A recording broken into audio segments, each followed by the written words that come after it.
I'm here today with Roger of Agnostic Front. Iconic man in an iconic band. What can I say? It's an absolute honor and pleasure to have the time to chat with you about the latest from Agnostic Front, Echoes in Eternity, out right now on RPM. Thank you very much for your time. Thank you, Pedro. Appreciate you. Appreciate being here. Thank you so much. You don't understand. This for me is like bucket list shit. I grew up listening to the band in the late 80s, early 90s. A friend of mine was a huge fan of you guys back in Portugal where I grew up. And I remember going to a record store with him and he picked up One Voice. And I was like, wow, the cover looks great. Like, who are these guys? I never heard of them. I was picking up some Exodus. And he's like, oh, fuck, dude, you got to check out these guys. So I went back to the discography, been a fan ever since. So this is a blast for me. Cool. That's a great record, One Voice. In Eh, fact, there's a lot of similarities to Echoes in Eternity from One Voice. I agree with that. Just maybe if you don't mind me saying, with better production, a little bit more of a modern I- production feel to it. that's exactly true. Yeah. But there's a lot of similarities in terms of how the sound on the records is, the lyrical content, the way the albums are designed. I feel like those two records are very equal to one another, but like I said, with a little bit more of a modern production, which is to be expected considering we're in 2025. It's a much Correct. different year. So let me ask you this. You guys have been around forever. What do you attribute to the longevity of the band? I think that the secret to our longevity is being genuine, being genuine and honest with people. And people want to be a part of something that's real, you know what I mean? So they could feel if it's bullshit, if it's things aren't, you don't want to be a part of something that doesn't seem real. And I think our live shows, when people come, they feel welcome. They enjoy being there. They want to celebrate. They feel like a place like home. So that's really the true secret, just being real and genuine. Did you think when things started off in the late 80s for you guys, did you think that you would be here today with this discography, with this legacy? I mean, you guys have built such an incredible legacy. No, I wouldn't have thought, I mean, if you would have told me in 1983, 84 that I would travel the world, I probably would have laughed at you. But we did, and we put out records. And every time we put out a record, we toured it. So we were very passionate about it and behind everything we did. So, I mean, we worked hard. This is not an overnight thing for us. We've been working hard for for 4 decades. That's a lot of year, a lot of time, but we love it. Is touring, because you guys are going to have a tour towards the end of the year in the month of December. You're finishing off the year on the road. Is it touring Correct. for you still as meaningful, as impactful as it was back then? Yeah, I mean, it feels good. The best part about touring is actually playing. Everything around it is just like, oh, you got to get to the show. Then you get there and you have to do something. You wait till you play. Everybody else plays and you play. Then when you're done, everybody leaves. It's the actual show. The actual show, the minute you hit that stage and you play, is the absolute best time of the whole thing. And that's the moment we wait for throughout the whole 24 hours of the day. We wait for that one period. We go in there 45 minutes to an hour and just blast to what we want to do. You mentioned the 4 decades. The years start to weigh heavy on all of us. So do you have a different regiment now when it comes to touring in order to keep you healthy and energetic, if you will? No, I do everything exactly the same thing. Um, I take care of myself. Obviously, I'm older, and I still jump around, do all that crazy stuff. But I just I've learned how to how do you call it? How to um pace myself. So I pace myself getting into it, and then when I feel like I'm in my zone, then I'm okay. But I always got to pace myself first or second song, and then or through the middle of the tour, I'm at my peak, and then that's when I feel the best. So you learn how to pace. That's all. That young man that was there during Victim in Pain, is that young man still trapped inside of you right now? Absolutely. If it, like my mind is really the theater to everything I do. I'm grateful that I still have a mind that I could think and I could look back and reminisce on my life. And that's really what a lot of my lyrics are about, reminiscing a certain time, a certain place. And of course, current too. I speak about social injustice and all that stuff, and socially aware political stuff. But thank God I have my mind, because if you go back, sorry, I came back sick. If you go back and read Victim in Pain, read those lyrics, and then you go to New York City, you're like, well, what is this guy talking about? But there was a time and a place where New York City was not what New York City you go there today and look at. New York City was a war zone. New York City was a looked like a bomb hit at one building standing in a block. Mhm. It was a pure ass ghetto. And lucky enough, and I've got my mind, and it was a beautiful, wonderful time, whether you want to believe it or not. It was a very creative time, not only for musicians, but for artists, for a lot of people. So luckily I have that. And that's my drive to a lot of my stuff. Growing up in that time period, for me, I always looked at music as the voice of the oppressed, the voice of those that felt perhaps that they were voiceless. And we connected with the music from that standpoint because we felt like you guys were taking our message to the masses. Now we live in an era where people are getting canceled for what they say in a song, lyrics, whatever it is. Does that even cross your mind these days? Do you even worry about any of that shit? I don't really worry about it, because I mean, people could do. I mean, we got haters. People don't like us, and they want to say what they want to say. I mean, if you think about it, if the Sex Pistols were a band today, they'd be canceled tomorrow. Such an influential band. If it wasn't for the Sex Pistols, punk would have never been as explosive as it ever did, as it ever became, and probably hardcore would have probably never existed. But that's how things are today, and I understand. I understand. Like, look, things do different times. I understand. Like there's the shock value back then was a little bit different than the shock value today. And I get it, but there's some of these bands, like I come from an era where politically incorrect was correct, if Hmm. you mind me saying. And it was my time, my youthfulness, and I enjoyed every bit of it. you know um I've got some regrets, of course, and there's a lot of things I would never do today.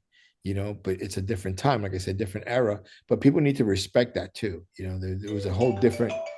Sorry about this, my brother. It was a whole different time and place, and people don't see that sometimes. They're looking to. People are looking just at these people have nothing better to do. Look to destroy bands for no freaking reason at all. There's some reasoning sometimes, but take face value for face value for what it is today. There's a lot of people change. I've been through prison. I've been through a lot. I understand that. And I've always been open minded and give everybody the benefit of the doubt. But if you do it twice, or you do it again, then that benefit's gone. So I always say, give people the benefit of the doubt. Give bands the benefit of the doubt. You know, be open minded. Let creativity be creativity in whatever aspect it is. Let people believe what they want to believe. As long as something's not deliberately thrown in your fucking face, which is wrong, then it is what it is. And if you don't like it, don't listen to it. Don't listen to it. Yeah, there's like a Oh, million other things you move can do with on, your move on. time. There's a bunch of other stuff. Move on. I don't have time for that shit, man. And I'm enjoying music, enjoying life. I enjoy playing. I think people that come to our shows, they feel that celebration of having a good time, and they just want to be there, have a good time. If you don't want to be there, don't be there. Don't come. Don't listen. Move on. I couldn't agree more. Now, when it comes to Echoes in Eternity, take me a little bit behind the scenes. How is the creative process behind Agnostic Front? Has it changed over the years, or do you Well, guys follow a very similar pathway? for Echoes in Eternity, it was very different. This is the first time we actually work with a hands-on producer writer, Mike DeJean, who became our pretty much our sixth member in the full process, from the writing to the uh, production to the mix, which he was very involved with Zeus, all the way into our videos. He's very, very involved. So it was very different because we never had anybody like that, work with anybody like that. But Mike's one of our brothers. He's always on tour with us. He's our tour manager. And I invited him to in the whole process, which was great. It was something new, refreshing, and it was cool. You outside, somebody from the outside looking in. And it's always visually you see things differently. And he was very hands on everything in the studio, rehearsing with the guys, musically, a lot of musical input, a lot of everything. Even I mean, it was something that was cool and we really enjoyed. And I like to consider Mike DeJohn our sixth member, especially for Echoes in Eternity. The lyrical side of the record, do you work with the songs in mind that the album has put forward for you, or do you write on a regular basis and keep some scribbles aside? I had some scribbles aside, obviously, because I went through a lot of shit during the pandemic and during a lot of stuff. It was just scribble stuff I had put it, written down in my memos. When it came down for lyrics, jump back into those scribbles and then added to those scribbles. And there was a lot of back and forth ping ponging between myself, between Mike DeJean, between Mike Gallo. We three are basically the ones that do a lot of ping ponging to get things tweaked and get things right. And and again, Mike DeJean was very adamant in things and changed a lot of things. A little bit annoying at first, but it's when you sit back and you think about it, it's cool, you know. So I mean, we and then there was stuff written after the aftermath, you know. To me, normally the normal writing process is the music first, something come I hear something out of it and I write a line and I go from there, you know. And there's been a few times in the past where I actually wrote the lyrics first and then I wrote the music to it. Like for example, For My Family is one of those songs that I did all the lyrics and I did the music on a long plane ride and I told the guys, you know. But in this album, nothing. It was always a music first and whatever lyrical content I had, Mike Dejan had or Mike Gallo had. We kind of collaborated and we did it. The lyrics aspect of this record is is really cool. Like you mentioned before, this album has a lot of connections with One Voice. When you guys are putting this record together, do you felt that connection right from the get-go? Yet I did, you know, and it's funny you mentioned that because lyrically, it was the same, almost the same exact way as I did Echoes and Attorney, as I did One Voice, where everything was broken down to the syllables. It was very much done like One Voice, lyrical wise, how lyrics were inserted into the songs to a T. It's wild, you know, and musically there's a lot the very big similarity with that is there's a lot of leads on this record and so did One Voice have a lot of leads. Mhm. One Voice is a record at the time where it was wild because there was a lot of leads in the songs and people were like didn't know how to take it, and here you are once again. In fact, this one probably has even more. I think there's like 17. But it's the cool thing about this record is that it's very new, very fresh sounding, but at the same time, it has something that's very old sounding too. So the connection came in really well. I think it was very well executed on our part, on the band's part, also like I said, on everybody that was involved with it that touched it, from production to engineers to the mix. Everybody really came in with their A game. You know, I use this expression all the time. There's no such thing as kind of pregnant, but this album is a little bit like kind of pregnant because it's old school but doesn't sound old school. It's modern but doesn't sound overproduced. So it's kind of pregnant. It's a little bit in between those two things. You know what I mean? Yeah, well, like what's interesting about this album and a lot of our albums is that we've always been on the forefront of stuff. Agnostic Front's always been, excuse me, leaders, not followers, you know. And we kind of tend to recycle ourselves a lot, which is okay too, you know. But we always got something new and fresh going on. And I think this album, like you said, picks that up, picks something like you can't really pinpoint what it is because you hear it, like you feel like it's old school. You hear that, but you also hear something new, something Hmm. fresh. But at the same time, it's something appealing to your ears, you know, something And interesting. another aspect of it that I thought was really interesting is that the album doesn't, going back to One Voice, the way that record starts, there's a little bit of a built-in intro into the way the record gets going. Not with Echoes in Eternity. The album, you press play, the fucking record smacks you like immediately, and then it gives you like a good 30 minutes of like hard, heavy hitting music, and then it dies. And to me, that was such a jolt because it gives you a jolt at the beginning, gives you a jolt at the end, but it also adds to the playability of the record. Do you guys consider that at all for those like me that like to listen to a record from start to finish? I was adamant about doing some kind of an intro because I like the intros. which we do have an intro for the live show, of course, for getting to play a show or whatever. But and it just and then it was just like fuck it, like you said, Mike DeJean was like, let's just hit him in the face with a brick and hit him in the face with a brick. And let's keep hitting him in the face with more brick after brick until we pounded them down and the album stops. And that's exactly what happened. So it made sense, because there was no little. Most of our records have a little something in before it. Yeah, This yeah, and this that to one me this was a one huge punch shock. this I'm one telling punched you, me I right in the press face. play. I'm expecting Boom. like a little bit like of a, I don't know, a couple of seconds to kind of like let me into the record, kind of give me a vibe of what the album is. And I was like, holy shit, this is like, Yeah. do I have the right track listing? I was even looking. Did I download it properly? Like, did I miss a track or something? You're in But fight or flight mode right away. yeah, right away. Like it puts you on your back foot right away, and you're like, oh fuck, I better hold on because this one is not gonna take any prisoners. I agree with you. It kick ass from that standpoint, and I really love the vibe. Another thing that I really enjoyed about this record is something that I've always really enjoyed about Agnostic Front is that you guys bring a lot of the live experience into the studio with the backing vocals, with the way the songs are designed, really creating pockets within songs that make you as a listener kind of imagine how these tracks are going to become in a live setting. Does the live setting play that much of a defining role when it comes to what you record in a studio? It plays a gigantic role. I've always said Agnostic Front's really not a studio band. We're more of a live band. If you see us, if you listen to our records, a lot of them sound different from each other. But when you hear us play and we're playing those songs on different records, it all sounds right. It was very hard to capture Agnostic Front in the studio. This album did, of course, in a good way.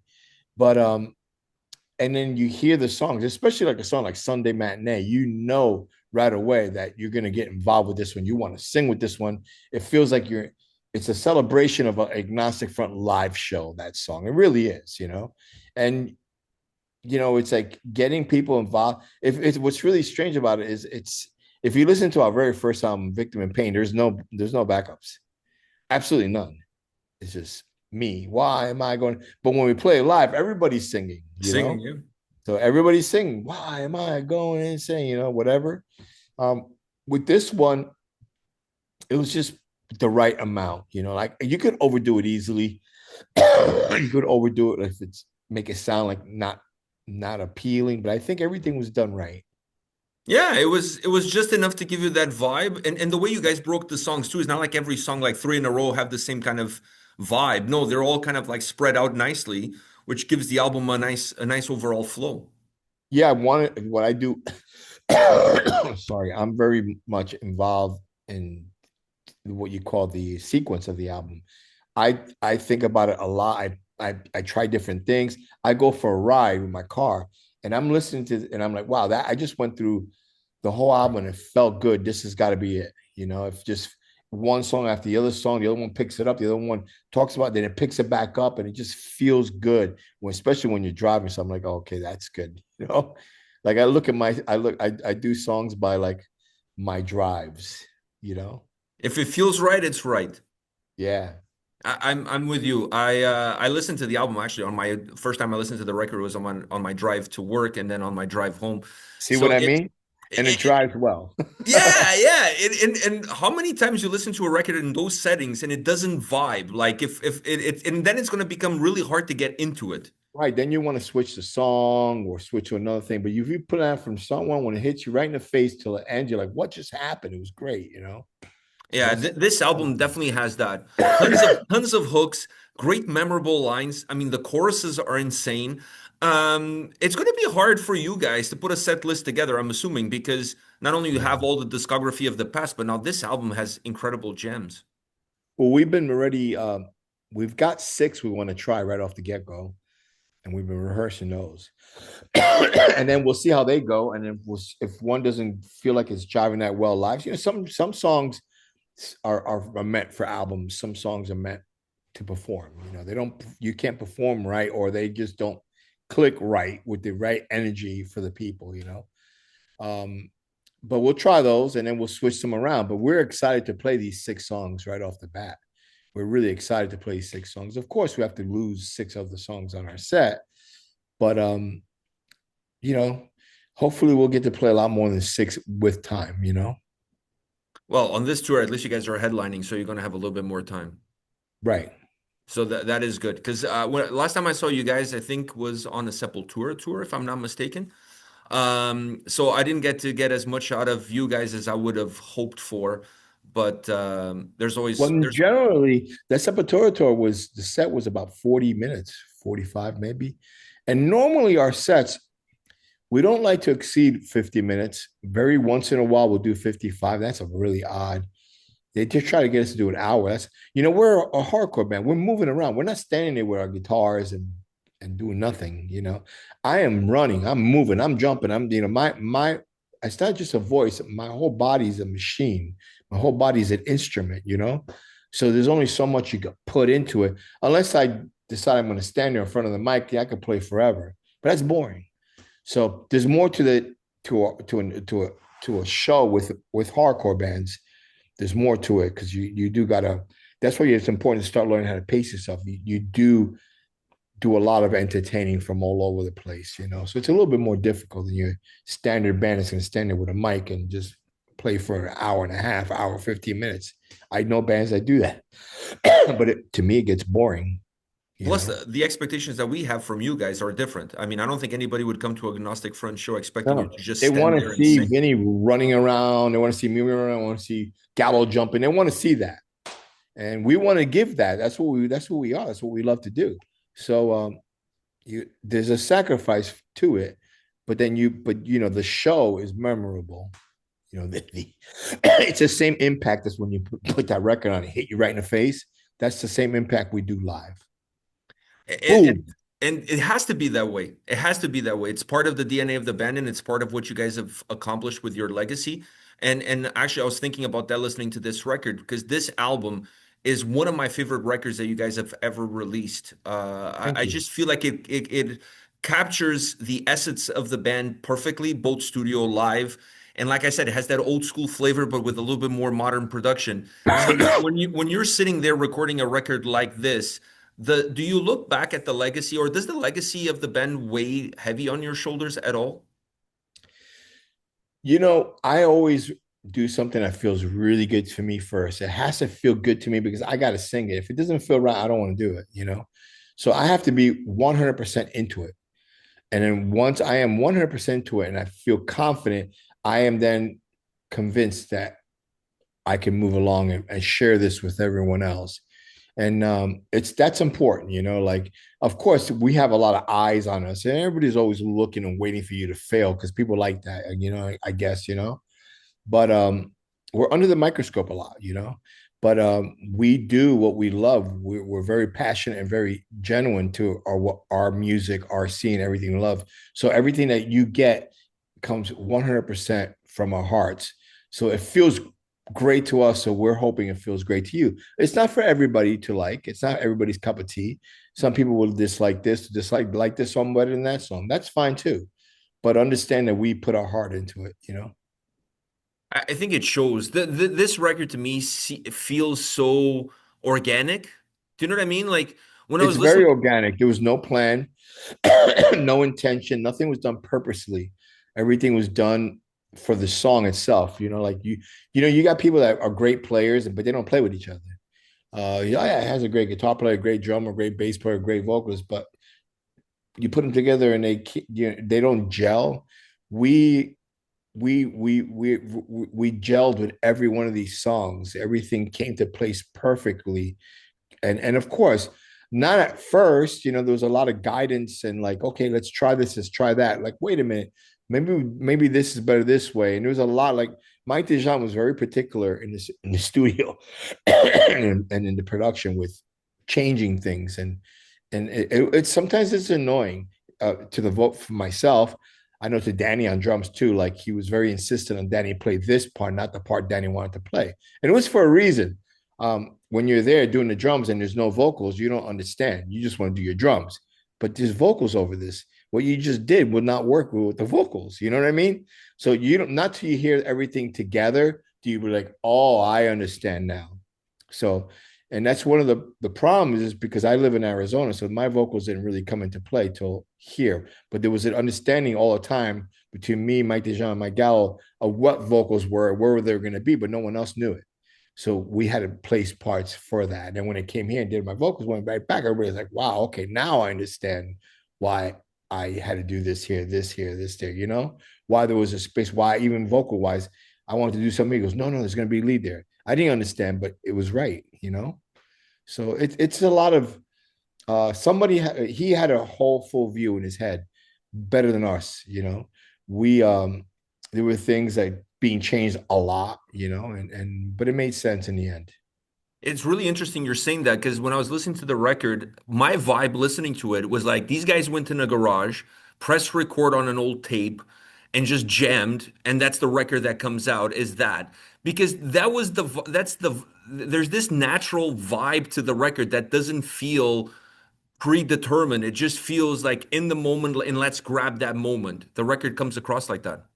It is written like that pretty much. From the demo tapes to the actual, we had demo tapes of everything, so I could do lyrics with to the actual end production. The demo tapes, everything that was played on a demo tape was exactly what was played on the end production. Like it was all to the clicks were set for the timing, so nobody would change anything.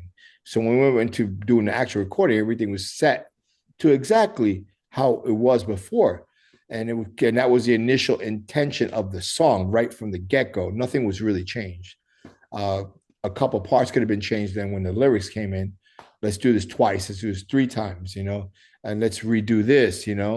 But the way it was captured was very much in a live setting, and it came out that way, just like you would say, press record and go. That's really the way it was captured from its initial intake. That's really cool. One last question for you. What's your favorite agnostic front to perform live? Song. What's that song that for you like live hits the spot? I Man, that's a tough question.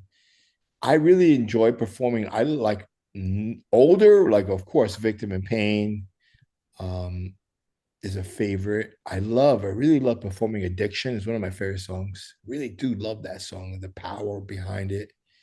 I like a lot of them, but that's a good difference right there. Every song on our set I like performing. There's not a song I don't like performing. There's some songs I'm tired of performing, but I do it because people Which like which one? Which one are you the like most tired? Crucified or Gotta Go. Like we cannot play those songs. I got away with not playing Crucified on that tour, Sepultura tour. I didn't play Crucified. But you play Gotta Go. Let me tell you this. My wife doesn't listen to hardcore. She doesn't even listen to metal. But she knows that song. Yeah, Like that's that what that I mean. that tells you You something. But you know what? Why not give the people what they want? I hate going to a show and there's like a classic song and the band was just so focused on playing new stuff only, and they did like two old songs that give the people what they want. Give them those songs they want, and then work around it.